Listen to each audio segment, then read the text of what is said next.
thought the first thing is that Joe Biden tried to come out and suggest that we don't do business with dictators and that we are legitimizing him by having President Trump speak to him.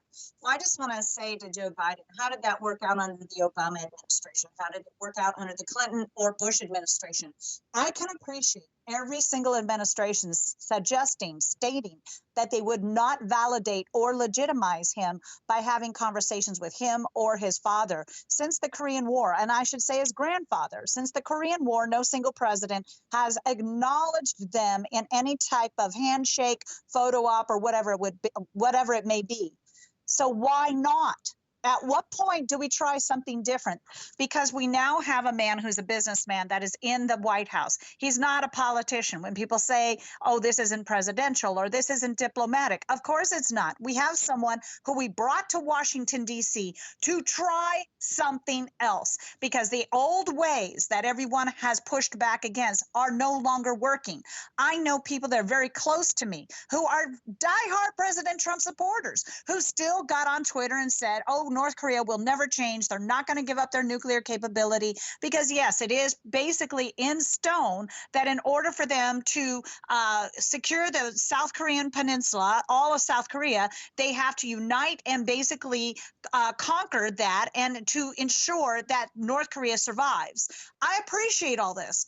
But at what point are we going to try something different? We have no loss in this. At this point, President Trump has offered to a man that has been basically living under a stone, the troll that has not seen the rest of the world and how long, and offered to work with him.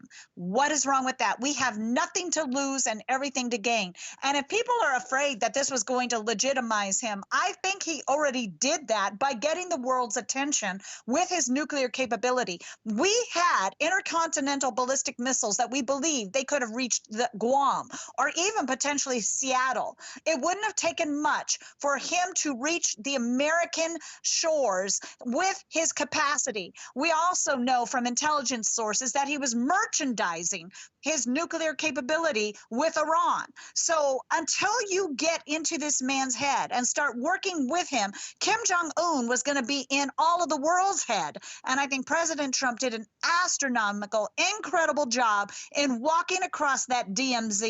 It is something that you have never seen in your lifetime and has been in no other person's lifetime.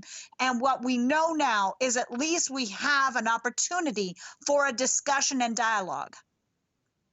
Oh, I think you're absolutely right. It wasn't just a bold move, but it changed and rearranged the chess pieces on the game board without throwing the entire game off kilter. And I think you're right. The objective of the denuclearization of the Korean Peninsula can happen because we have a leader here in President Donald J. Trump that doesn't have to live in